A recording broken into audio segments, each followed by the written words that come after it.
when I say things, I really take care to place myself in a space where I can authentically give due justice to what it is I'm trying to, or being asked to express. I ventured into this project idea thinking I was going to review primary sources on animal ethics while being a homesteader and talk about what it feels like to be a chicken and what my ethical obligations are. And that's very complicated and personal and tricky enough to navigate, let alone share it with anybody, sometimes even the closest people to you. So, Joey the pig. Where do we start, Georgia? He's definitely become a part of our life and our family, whether we found that easy or not. Certainly sometimes we have found it not. Pigs, or at least this one, by nature, are stubborn. Pig-headed, that's a real thing. This is Joey. He is very strict on his routine, which we came to terms on by trial and error. And now that he's a little bit older, he squeals and has temper tantrums if we diverge from the routine. Luckily, for reasons I won't discuss here, my wife and I, and even my son Mason, are well versed in dealing with people with strict routine needs. So Joey came to the right house, he picked the right people, and he's doing pretty darn good. I might have made way too much. Normally Denny makes his after outside snack. I literally just dumped a bunch of vegetables and thawed them out, and I don't think he'll explode anyways. If there's one thing pigs can do is pack back the food, but he's definitely not supposed to get that much in one go, per his diet he's on. But his skin is like 98% healed up. There's some scars, like this is the most recent one there to break, and it healed on its own. Same with this one. Obviously we just take care of his skin and keep him clean and brush him every day. We don't bathe him every day. As a matter of fact, it's been like a week and a half. He's not terribly dirty. As a matter of fact, I don't think he's dirty at all. Maybe his feet, but his hair's all grown in. I think he's gonna lose it in the spring anyways. The pigment in his skin is coming back, and I'd say he's pretty much, other than just healing up some of the old scabs on here, I think he's pretty much out of the woods for skin infections of any kind. And really, he just shares the regular challenges of life with the rest of us in this house. So where's the next meal coming from? Where do I get to go to the bathroom? And what kind of joy can we find together? So that's Joey's life now. Certainly is different than his life when he came to us. So maybe now is a good time to recap his journey and kind of move on from that, because I'm sure he doesn't want to dwell there, but we do want to tell the story. So here's Joey from beginning to end.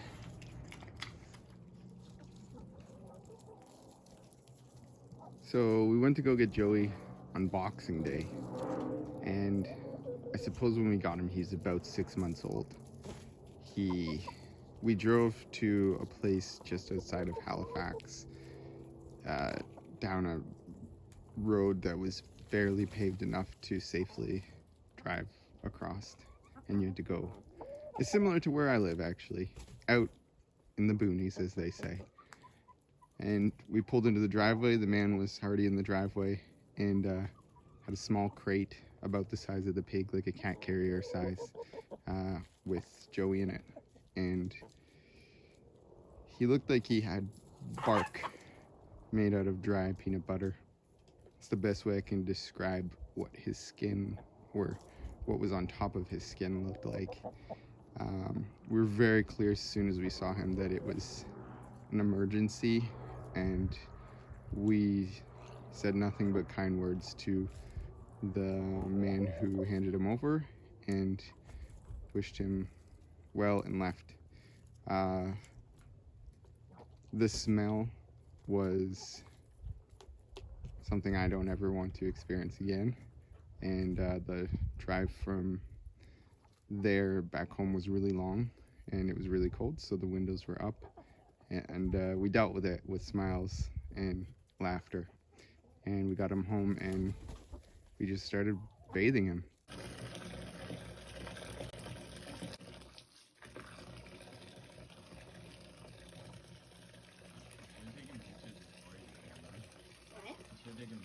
I took one of him in here.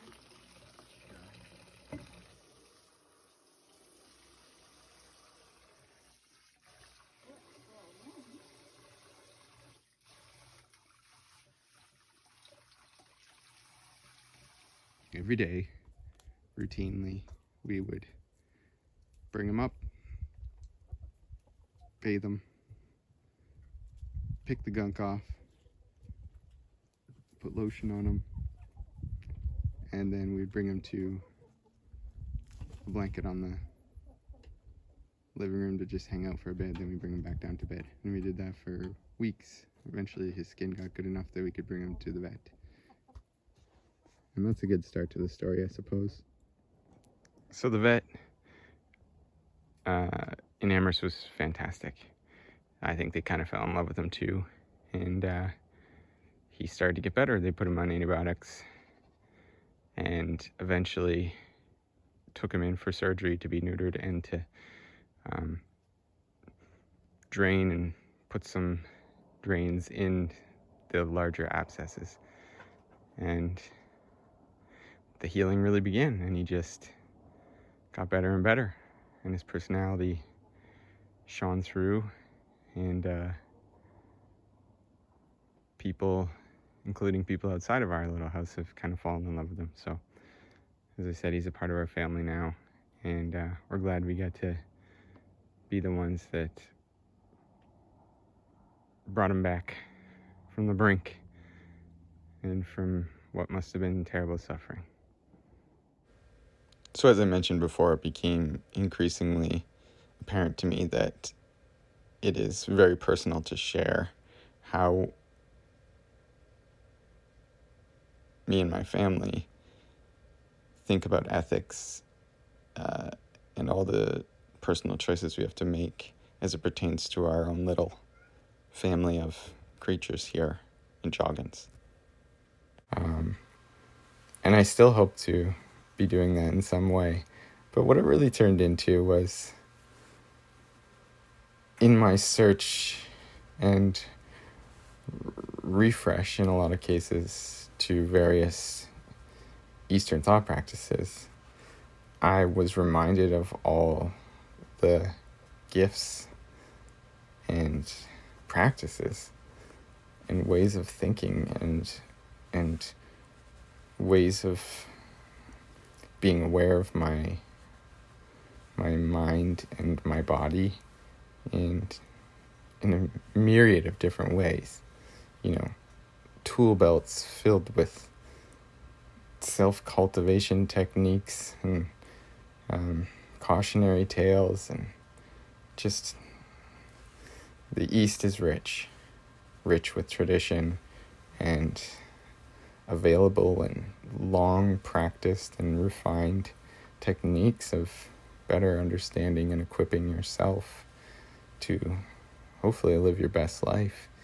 And how this exposure for me has given me these tools, and you better believe when a challenge is in front of me or my family, I use them so that I can best tackle these challenges.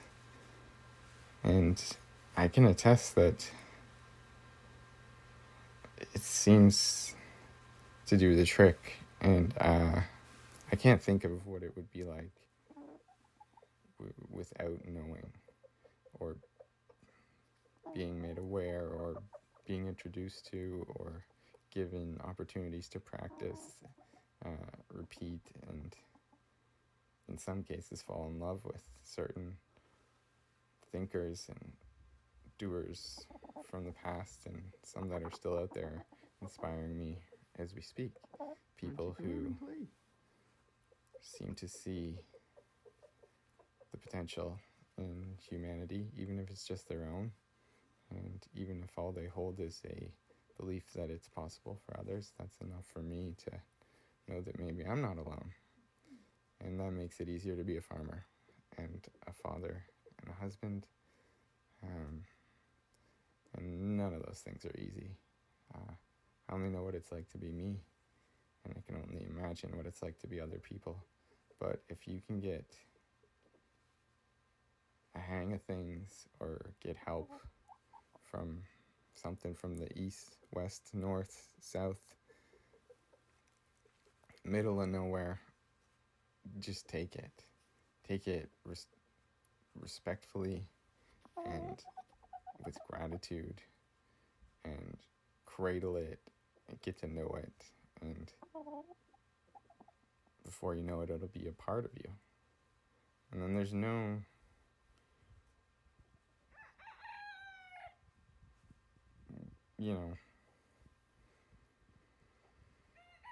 the ethics come along for the ride. So that's kind of where I ran into kind of a pivoting point from trying to look at it from an ethics first principle to a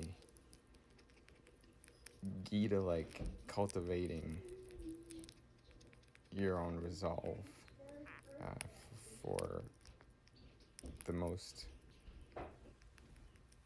pertinent dharmas or duties, sacred duties that are just there in front of you, the ones that make the most sense and are most natural. And that's different for every single individual. And that's why ethics is hard to write down, because getting individuals to agree when their situations are perfectly different is it's just not fair, So I think what advanced Eastern thought has taught me is that you got to work on yourself first, and hopefully the fruits of that labor, though you're not supposed to dwell on it because it'll eat you up inside, and then you won't have any energy left to write essays and things like that. The fruits of your actions will come anyways. That's a happy, healthy byproduct. Or they won't. I was reading a story with my son tonight. I want to be a story collector in my own ways, and that's a whole nother project I'm working on for another class. But the story tonight we were reading has a very ethical framework to it, and it just opens a dialogue. It leaves you hanging at the end, and hopefully it leaves whoever's listening to the story with some questions of their own. And these are questions of faith and hope, and ethical stances based on almost this hope versus doubt mentality, or good versus evil. Is the universe out to get me, or are the rewards for right effort